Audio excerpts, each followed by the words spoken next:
déjà des années, on découvre en même temps ça un peu partout dans l'hôpital. Donc pour sauver et partout en France. Et partout en France, pas seulement dans les zones les plus défavorisées. Pour sauver l'hôpital, il faut un vrai désir de service public. Mais vous pensez qu'il faut plus de moyens. Le problème, c'est que l'hôpital est très bien doté en France par rapport à l'Allemagne. Il est aussi bien doté, mais il y a 5000 lits d'urgence en France et 25 000 en Allemagne.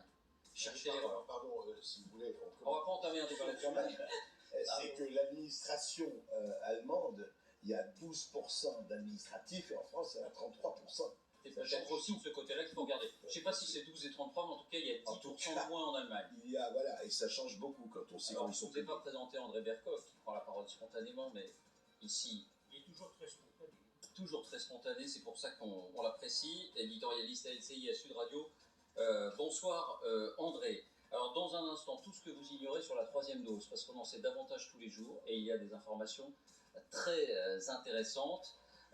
Son effet en clair n'a rien à voir avec une 2e dose. Ça n'est pas du tout une nouvelle dose, c'est quelque chose de bien supérieur, et on verra comment, pourquoi, et quelles sont les conséquences. Mais d'abord, l'info du jour, la boîte de gélules anti-Covid arrive en France. Elle va coûter 500 € à peu près. 500. Et la sécurité sociale est là en France, on va le voir en détail. Et elle devrait être là autour du 15 décembre, donc c'est dans un mois.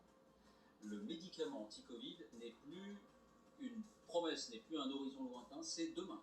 Demain, ces médicaments seront dans nos mains, ces médicaments seront disponibles et on va voir immédiatement ce que ça peut changer. On accueille pour cela la professeure Christine Rouziou.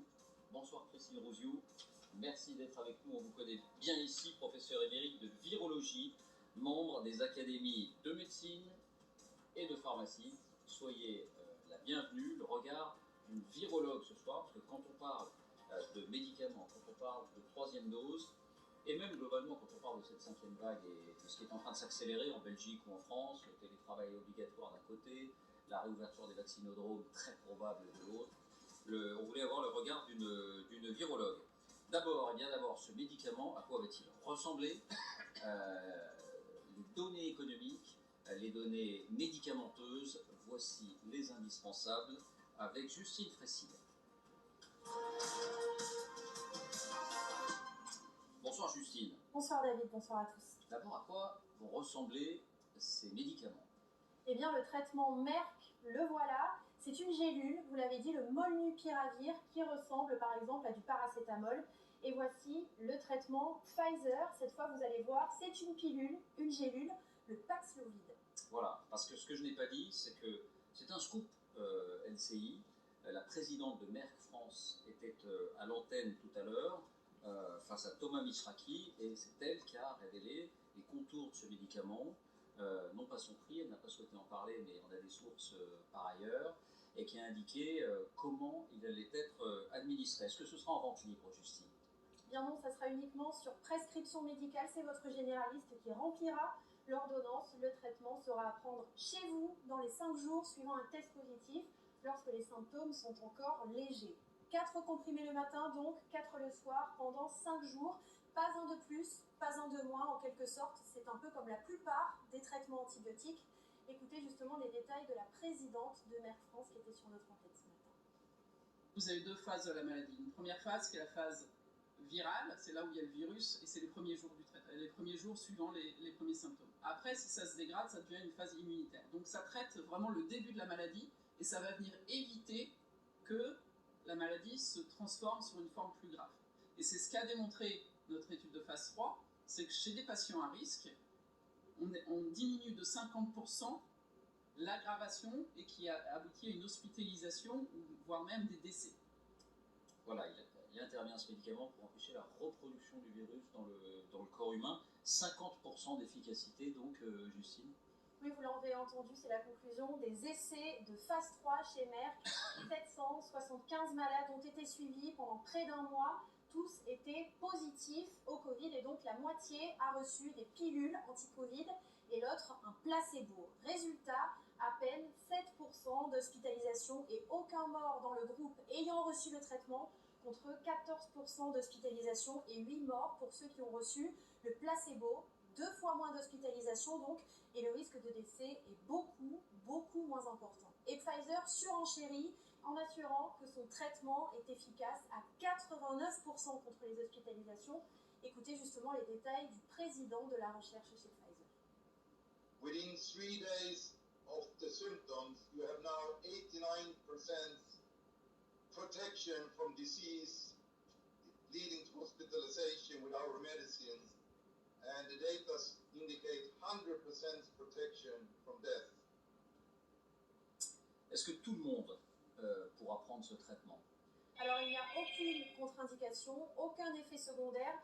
Une seule réserve, il est déconseillé aux femmes enceintes. Mais dans l'immédiat et pour une question de prix, eh bien, il sera d'abord réservé aux personnes qui risquent de faire une forme grave, notamment ceux atteints de maladies cardiovasculaires ou encore d'obésité, les personnes âgées de plus de 60 ans, immunodéprimées ou intolérantes au vaccin. Alors le prix justement, quel est-il donc?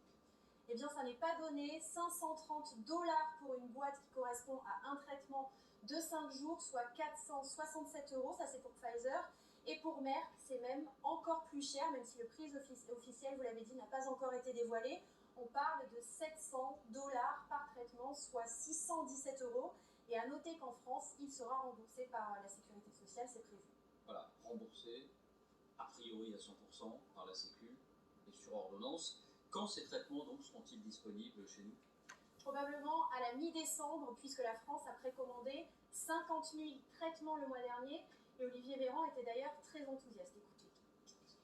La France s'est positionnée très tôt en précommande, et j'ai confirmé les commandes. 50 000 doses de ce médicament vont être livrées à la France à compter des derniers jours de novembre ou des premiers jours de décembre, c'est-à-dire dès que les traitements sortiront des chaînes de production.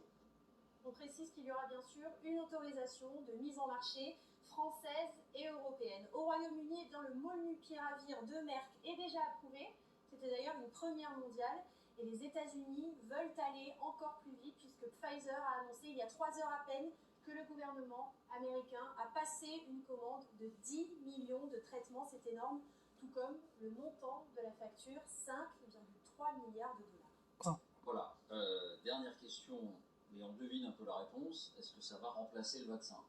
Pas du tout, effectivement, ça n'a pas vocation à remplacer le vaccin, ni d'ailleurs à devenir un traitement préventif qui empêcherait d'attraper le virus.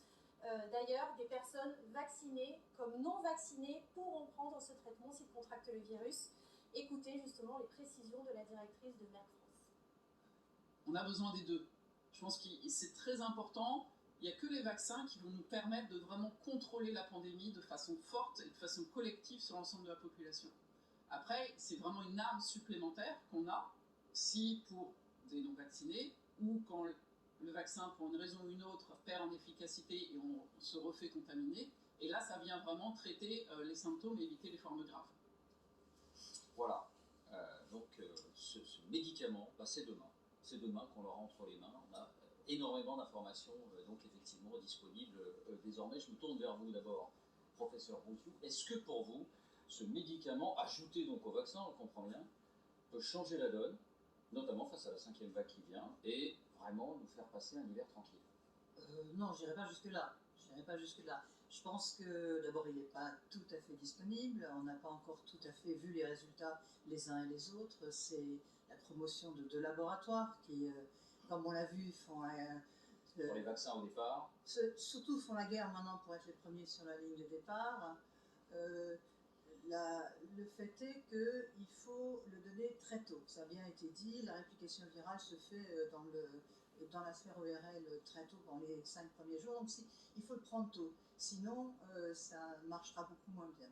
Et donc pour prendre tôt, ça va y avoir un diagnostic précoce. Donc il va falloir un petit peu s'organiser pour être sûr que les gens comprennent qu'il faut se faire diagnostiquer tôt, dès l'instant où on a un petit problème.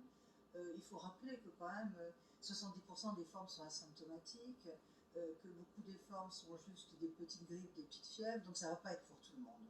Non, mais ça va empêcher les formes, ça va soulager l'hôpital. En fait. Ça peut empêcher les formes graves à condition qu'on ait bien anticipé le diagnostic chez les immunodéprimés, diabète, obèses, etc.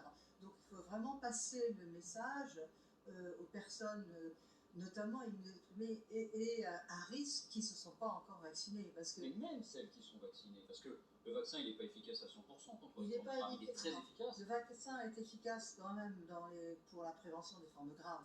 Hein. Il n'est pas efficace sur la transmission à 100%. L'efficacité contre la transmission baisse au cours du temps et dans les 6 mois, elle atteint moins de 50%. Donc c'est quand même...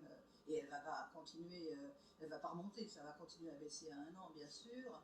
Donc disons que les formes graves sont quand même bien mieux prévenues par la vaccination. Il n'y a pas photo, il faut quand même pas se tromper et se dire que le problème est réglé, on n'a pas besoin de se faire vacciner. Ah non, non, bien sûr, mais ce que je veux dire, c'est que on nous dit, et c'est un fait, le vaccin protège énormément contre les formes graves. Une protection à 90 ou 95%. Ça se maintient à 6 mois à 90%.